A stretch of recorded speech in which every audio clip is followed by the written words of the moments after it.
Hi, this is Joseph with Touch Sense again. I wanted to share some ideas around touch that might be new to you. And so I'll start with, looking at the way other professions or the way other senses are utilized, or just kind of a reminder of what you might, of course, already know. For example, like chefs and sommeliers, um, um, acoustic or sound engineers, musicians, visual artists. So when we think about these professions or people doing those types of work, it's fairly easy to imagine them evolving down a specific kind of sensory track. And it's also pretty easy to imagine that, um, say a trained musician, a skilled musician or a composer or someone like this, is having a very different experience listening to a symphony or something like this than the untrained listener. Doesn't mean that the untrained listener can't enjoy it or appreciate it. That's not really the point.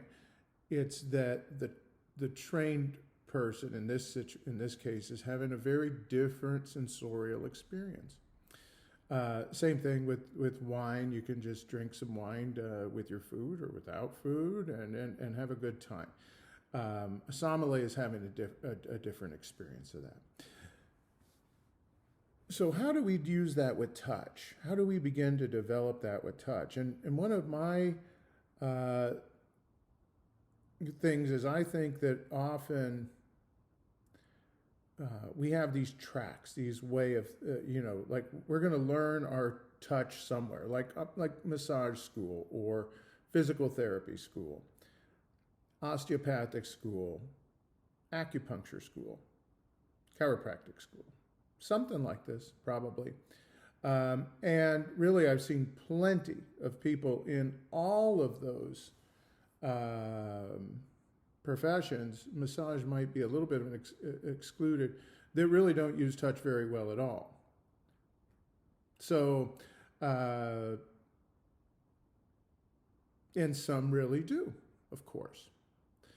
Massage, by its nature, of course, is touching.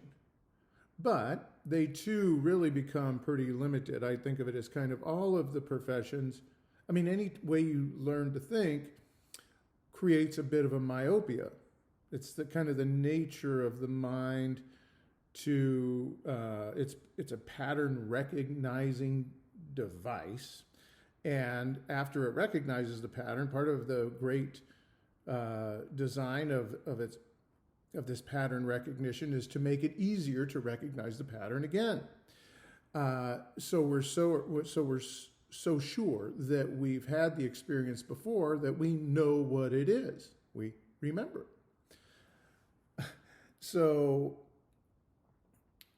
that's a great skill, but we have to be able to put that aside when we're trying to feel something different or new or that we haven't felt before.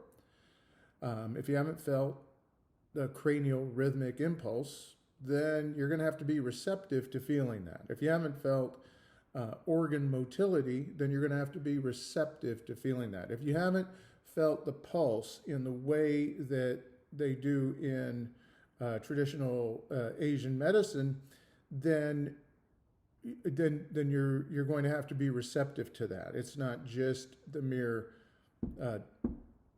drumming against the vessel. They're perceiving more deeply than that. So we have to allow, it kind of reminds me of that Mark Twain thing, right? I never let my schooling get in the way of my education. So we have to be careful of what we've learned getting in the way of what we, can perceive or learn, beyond that. So here's another thing I wanted to share with you, like containers and that which is contained. In most cases, we really are working. Most of the time, you're thinking about a container. So when we're pressing up against a muscle, even especially fascia itself, when you talk about manual therapy, is always talking about fascia now, and that's fine.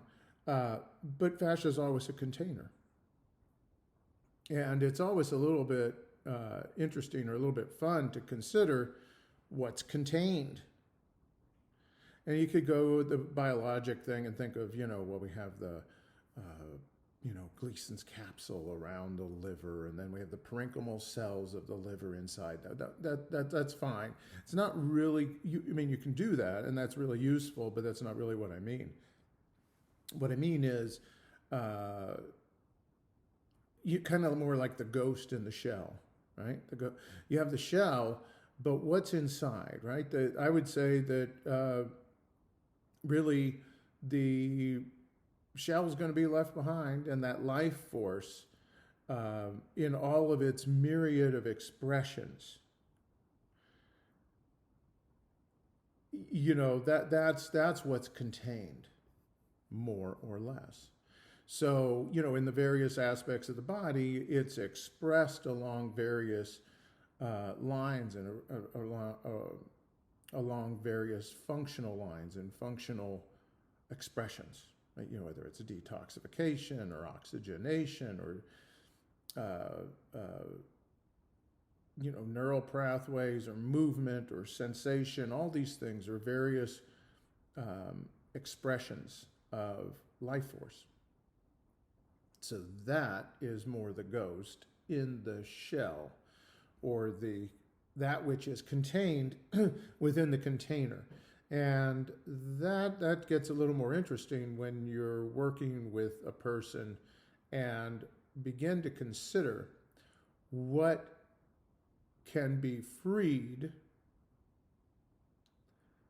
that will best allow that or help that person move forward in whatever they're working with, their health, their pain, their the way these things can become knotted together and not really frequently do. In other words, if you have a pain that doesn't go away, we tend to have some feelings and emotions that begin to get involved in that. Maybe your back pain isn't emotional. Maybe it is, but if it hangs around long enough, you'll start to have some feelings about it, and you'll have to start to have some thoughts about it, and you'll start to develop a story around it, and this will be the story and the feelings that accompany that story around your back pain.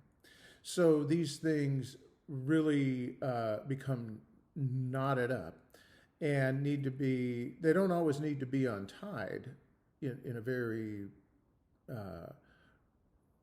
methodical way necessarily. Sometimes they do, but more when you free the body from either a restriction in the layers, so that the layers or the surfaces can slide more readily on one another. That's a real big deal and a very effective strategy. You'll get a lot of mileage out of that. And it's also possible to free more deeply, free that which is contained. It's a little different skill set, but I'm just introducing the concept to you.